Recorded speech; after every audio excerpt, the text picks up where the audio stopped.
Hi, Florian. Thanks very much for doing this. I really appreciate it. Welcome, with pleasure. Yes, good. So I guess the first thing I wanted to ask you is, you're a successful novelist and playwright, and this is your first film. Can you talk a little bit about what some of the challenges were for you in transitioning this project from a play to a film? Yes, you're right. It was a challenge, but a very exciting challenge for me. The Father was first a play, and it was done on stage in Paris first, and then in many countries. And it was at the beginning a very personal story, meaning that I have been very directly concerned by this issue. My grandmother suffered from dementia, and she raised me, so she was like a bit like my mother. So, and when I was something like 15 years old, she started to suffer from dementia. So I was really concerned by this issue. But thanks to the stage, I really realized that everyone is concerned by it. I mean, it's like a very universal theme, meaning after every performances, people were coming to us, telling their own story, sharing their own story. And I knew that something was at stake. And cinema, it's a lot about sharing emotions and to make people feel part of something bigger than themselves. But what I didn't want to do was just to film a play, because I think it's not exciting, it's not challenging. And my obsession was to do something very cinematic. I wanted to keep the narrative of the play, the plot of the play, but also the narrative, which was basically to try to tell the story from the inside, and to play with the feeling of disorientation of the audience. But I had in mind that I wanted that film to be really cinematic. So the challenge was to use what the cinema can do and what only the cinema can do to tell that story. Of course, the first idea, the first thoughts, the first advices you get when you think about adapting a play is always, to try to go outdoor, to write new scenes, just to be as far as possible from theater. But this is something I didn't want to do.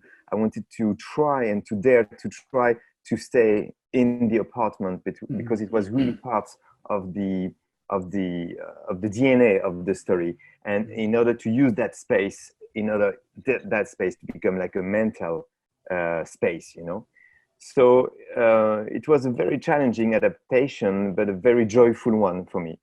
And I was aware also that I had to use the set, the apartment, to make it really cinematic. And I remember when I wrote the script, I drew all the layout of the apartment, and it was very important to me. It was as if it was the apartment was one of the main characters of the story, and to use it in a very cinematic way.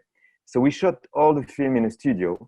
So it allowed me to use the sets in many ways, to change the proportion, to move or remove the walls in order to increase the feeling of disorientation in the audience. So it was part of the adaptation to think about visually how I can use the sets to have something closer to a labyrinth, So because what I wanted to do is to offer the opportunity for the audience to experience something. It was a story, but I wanted it to be also an experience, and to experience what it means, what it could mean to be lost, and to look for the meaning, and to try to figure it out. Can you talk a little bit about working with Christopher Hampton and how he helped you make the transition from theater to film? Yeah, Christopher Hampton, we have worked together for years, because he is the one who has adapted all my plays into English. So we have this very close relationship, friendship, and I trust him a lot.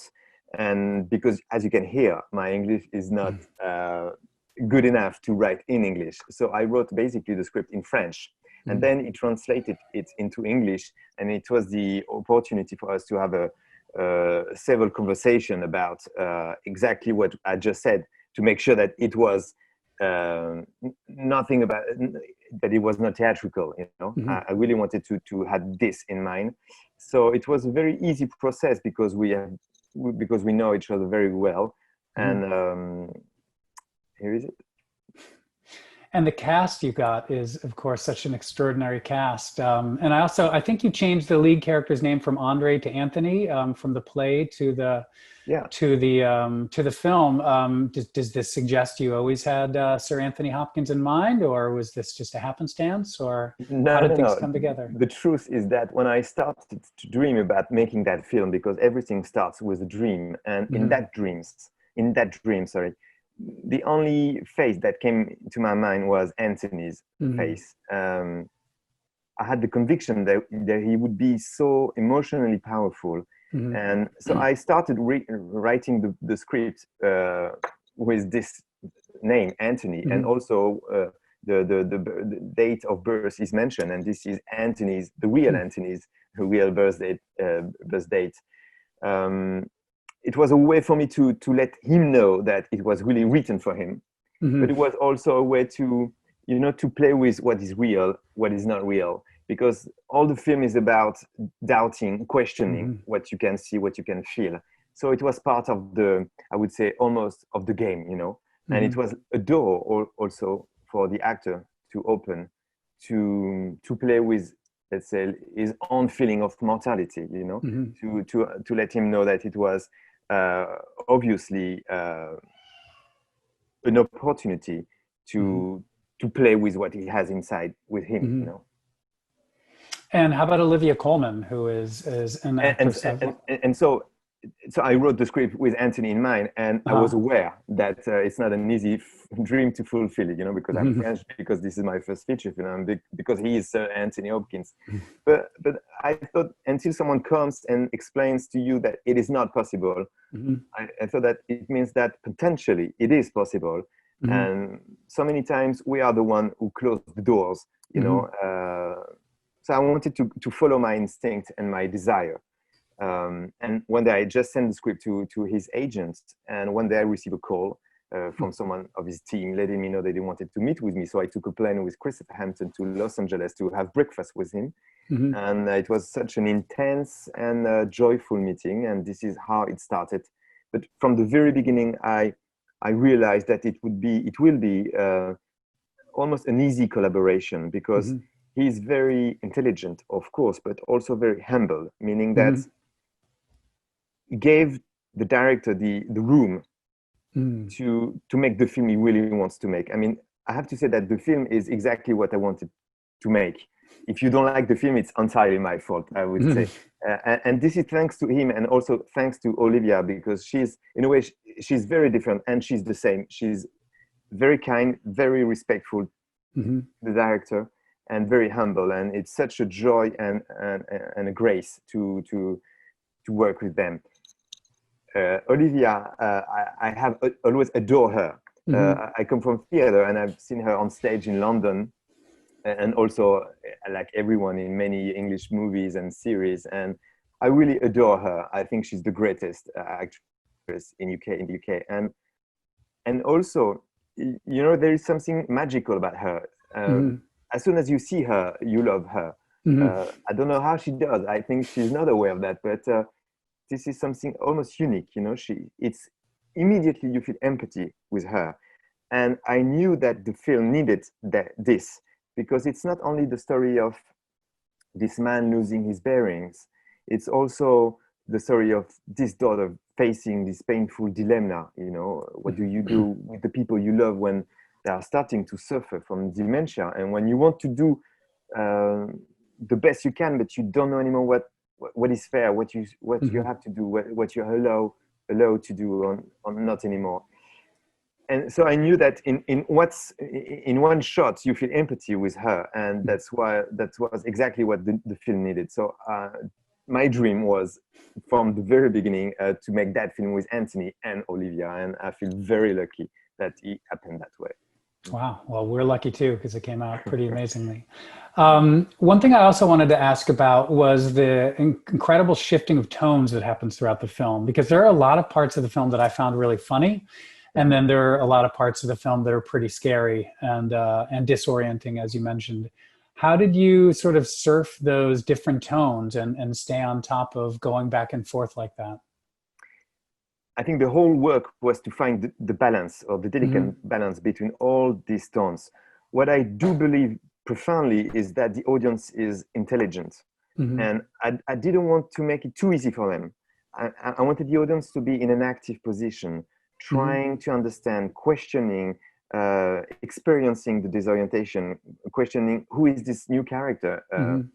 I'm the only one to miss it, or this scene is it before or after, trying to play with what they are experiencing. You know, in a way, the film is like a puzzle. You can play with all the pieces. It will never work in a way. With all the combinations, it will never work. And I wanted the audience to, step by step, to try to make it work, you know, to be in a labyrinth, but to try to find the exit, or to try to find the meaning. And so I didn't want the audience after 2 minutes to say, okay, I understand, we are in the main character's head, it's easy, we just have to feel things. Now I wanted them to look for the journey. And so at the beginning, I really wanted to have a film starting as if it was like a thriller, you know, because if we are in his shoes, in Anthony's shoes, we are in his space, in his apartment. There is no doubt about it. And suddenly you have this strange man pretending that this is his space, and you're starting to doubt, and it's like frightening. And it's you don't know exactly if they are gaslighting him, if they are lying, if he's crazy or not. And I wanted the doubt to be more important than everything. And step by step, I was saying that you play with the pieces of that puzzle. And the moment comes when you understand that you are not able to understand everything, and that you have to let it go. You have to allow you to accept that your brain is not able to understand the whole journey anymore, and to let it go. And when you let it go, you can understand the whole journey on another level, you know, let's say a more emotional level. And I think even if the journey is sometimes chaotic or complex, I think everyone in the end of the film understands where we are, where we were, what was the journey, what are the emotions that we wanted to share. So part of my, sorry for my very long answer. No, not at all. Please don't. I think this is what people want to hear. So please don't stop. Part of my obsession was to build this journey step by step. So we begin with this doubt, with this fear, this anxiety, and that's why also I thought that Anthony Hopkins would be the greatest for that part, because he's the master of anxiety, the way he uses words to create danger. I thought that it would be great to have him in this position, because we would absolutely believe in this thrillerish atmosphere.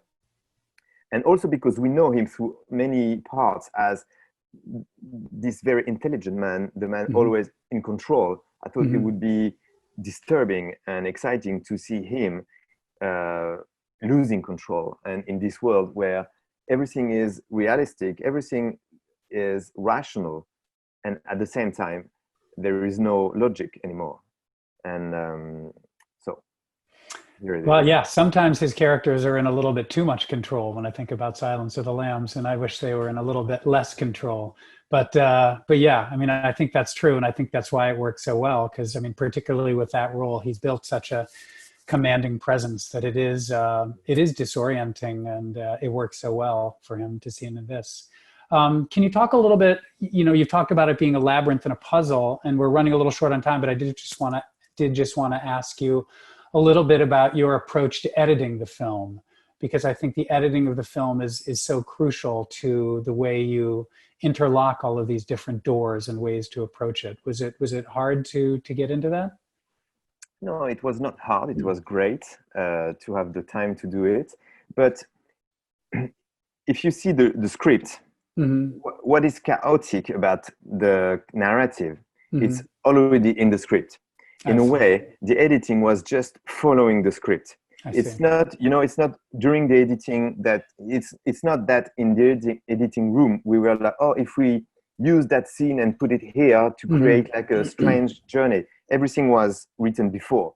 So, but still, what was exciting for me, filming and editing, was to use the cinema itself to increase that feeling. For example, to use several times the same frame with different characters in the same frame to create the feeling that it is a repetition. It's like hell. It's a repetition, but at the same time, it's not the repetition. And I wanted at the same time to create two feelings all the time. You know, for example, the way we use the set, you recognize the apartment, the way to travel in it, the proportion. And at the same time, many things change during the journey in the set design and in the colors, in the furniture. But it's always subtle and in the background, so that you cannot tell exactly what has changed, but something has changed, and you just get that feeling, so that you have the feeling that you know where you are, and at the same time you don't know exactly where you are. And I wanted the audience to be all the time in this uncertain and to be uncertain, you know. And this is something that was increased by the repetition of the frames, and also you know, in the editing room, to be able to, you know, in a minute to make a new character appear in the same frame, so that you know where you are and you don't know where you are at the same time. Well, I think you've done an incredible job of really capturing something that many people, you know, may end up going through themselves towards later part of their lives, or deal with in another part of their lives with their own parents or elderly friends or whatever.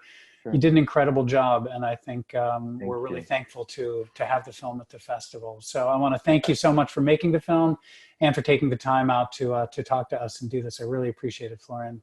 Thank you so much for this moment. I was very happy to be able to share this with all of you, even though I'm in France. I know. Well, next time you got to come and bring Christopher Hampton to the Hamptons, and you guys got to come all the way over here. It's beautiful out here. I would love to. Thank you so much for everything. Thank you, Florian. Thank you, David. Bye.